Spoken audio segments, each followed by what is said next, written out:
தமிழக சட்டசபையில் மௌலிவாக்கம் கட்டட விபத்து தொடர்பாக ஒத்திவைப்பு தீர்மானம் கொண்டு வந்து விவாதிக்க சபாநாயகர் அனுமதி மறுத்ததால் 7 கட்சிகள் வெளிநடப்பு செய்தன. தமிழக சட்டசபையில் வியாழனன்று கேள்வி நேரத்திற்கு பிறகு மௌலிவாக்கம் கட்டட விபத்து தொடர்பாக எதிர்க்கட்சிகள் ஒத்திவைப்பு தீர்மானம் கொண்டுவர கோரிக்கை விடுத்தன. அப்போது சபாநாயகர் தனபால் விதி 66 படி விசாரணை கமிஷன் அமைக்கப்பட்ட நிகழ்வை சட்டசபையில் விவாதிக்க கூடாது என்று கூறி அனுமதி தரவில்லை. இதையடுத்து வீட்டு வசதித்துறை அமைச்சர் ராஜினாமா செய்ய வேண்டும், சிபிஐ விசாரணை வேண்டும், ஒரு நபர் விசாரணை கமிஷனை மாற்ற வேண்டும் என்று எதிர்க்கட்சிகள் வலியுறுத்தின.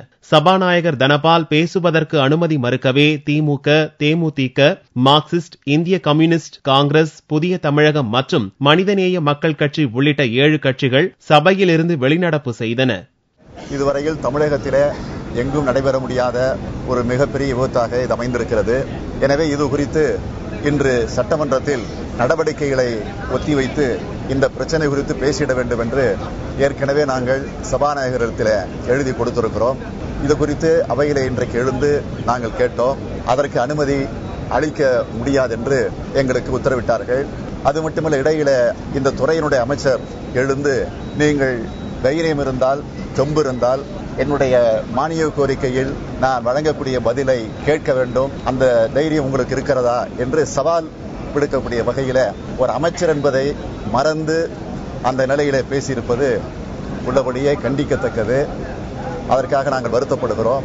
எனவே அதையும் கண்டிக்கக்கூடிய வகையில் சபாநாயகர் முக்கியத்துவம் வாய்ந்த இந்த பிரச்சனை குறித்து எங்களுக்கு பேச அனுமதி தராதது குறித்தும் அதை கண்டித்து இன்றைக்கு திராவிட முன்னேற்ற கழகத்தின் சார்பில் நாங்கள் வெளிநடப்பு செய்து இன்று நடைபெறக்கூடிய சட்டமன்ற கூட்டத்தொடரையே புறக்கணிக்க நாங்கள் முடிவு செய்திருக்கிறோம். இது ஒரு கண்துடைப்பு விசாரணை கமிஷனாக கண்துடைப்பு விசாரணை குழுதான் அமைக்கப்பட்டிருக்கிறது என்பது எங்களுடைய வாதம். ஒரு சிபிஐ என்கொயரி, சிபிஐ விசாரணை உடனடியாக நியமிக்க வேண்டும் என்பதுதான் திராவிட முன்னேற்ற கழகத்தினுடைய வாதம். மௌலிவாக்கத்தில் நடைபெற்ற அடுக்குமாடி குடியிருப்பு விபத்திலே பலர் பலியாயிருக்கிறார்கள்.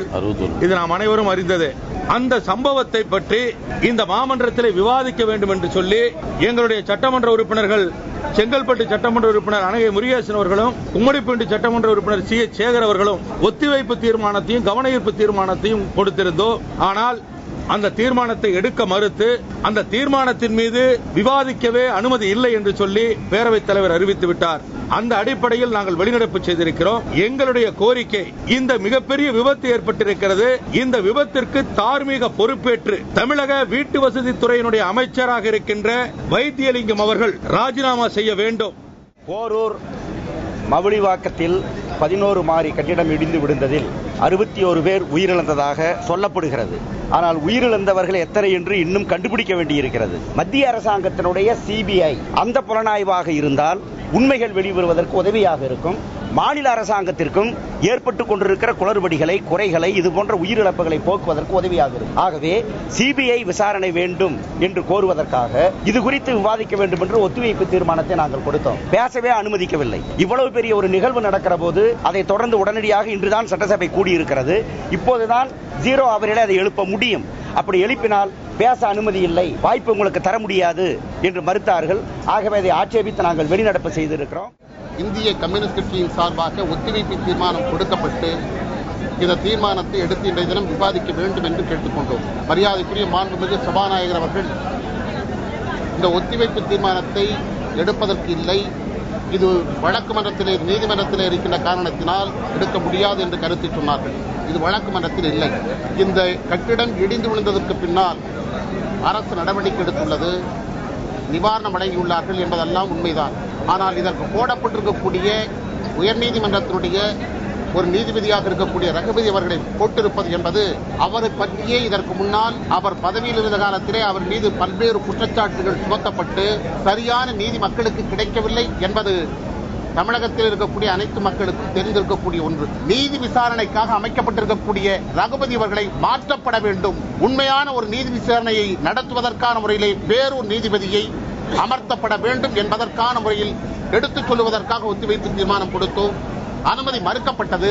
அனுமதி மறுக்கப்பட்ட சூழலில் இந்திய கம்யூனிஸ்ட் கட்சியுடைய சட்டமன்ற உறுப்பினர்கள் வெளிநடப்பு செய்திருக்கிறார்கள். இந்த சட்டப்பேரவையில் காங்கிரஸ் உட்பட எதிர்கட்சிகள் எல்லாம் வெளிநடப்பு செய்தது, கோரிக்கை வைத்தது.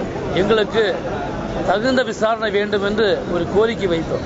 அப்போது ஏற்கனவே சட்டப்பேரவைத் தலைவர் நிதியரசர் ஒருவரை நியமித்திருக்கிறோம், அதற்குரிய நடவடிக்கை எல்லாம் ரிப்போர்ட் கிடைக்கட்டும் என்று சொல்லிவிட்டார். சட்டப்பேரவைத் தலைவர் விருப்பம் இருந்தால் சட்டமன்றத்தில் உறுப்பினர்களுக்கு பேச அனுமதிக்கலாம். காங்கிரஸ் கட்சி சார்பில் கேட்பது, நீங்கள் நிதியரசரை வைத்து நீங்கள் விசாரணை கூறுகிறீர்கள், சரிதான், அது ஒரு கண்துடைப்பு. இந்த ஆளுகின்ற அரசு விருப்பப்படி இதனுடைய நிதி விசாரணை தயார் செய்யலாம். சிபிஐ விசாரணை வேண்டும் என்று கேட்டேன். நாட்டில் இருக்கக்கூடிய சட்ட விசாரணை வேண்டும் எண்ணத்தோடு அதை காங்கிரஸ் கட்சி சார்பில் இந்த கோரிக்கை வைத்தோம். எங்களுக்கு அனுமதி வழங்கவில்லை. ஆகவே நாங்கள் வெளிநடப்பு செய்திருக்கிறோம் என்பதை நான். தமிழக சட்டசபையில் ஒரே கருத்தை வலியுறுத்தி இதுவரை 7 கட்சிகள் வெளிநடப்பில் ஈடுபட்டதில்லை. இதுவே முதல் முறை. பட்ஜெட் கூட்டத்தொடரின் முதல் நாளன்று பாமக எம்எல்ஏக்கள் குரு, கணேசமூர்த்தி வரவில்லை. கட்சியிலிருந்து நீக்கப்பட்ட கலையரசன் சபை நடவடிக்கைகளில் பங்கேற்றார். முன்னதாக மௌலிவாக்கம் திருவள்ளூர் கட்டட விபத்து தொடர்பாக இரங்கல் தெரிவிக்கப்பட்டு அரை மணி நேரம் சபை ஒத்திவைக்கப்பட்டது. கேள்வி நேரத்திற்கு பிறகு வீட்டு வசதி மற்றும் நகர்ப்புற வளர்ச்சித்துறை, செய்தி மற்றும் விளம்பரம், சிறப்பு திட்டங்கள் செயலாக்கத்துறை ஆகியவற்றின் மீதான மானிய கோரிக்கை தாக்கல் செய்யப்பட்டு விவாதத்திற்கு எடுத்துக் கொள்ளப்பட்டது.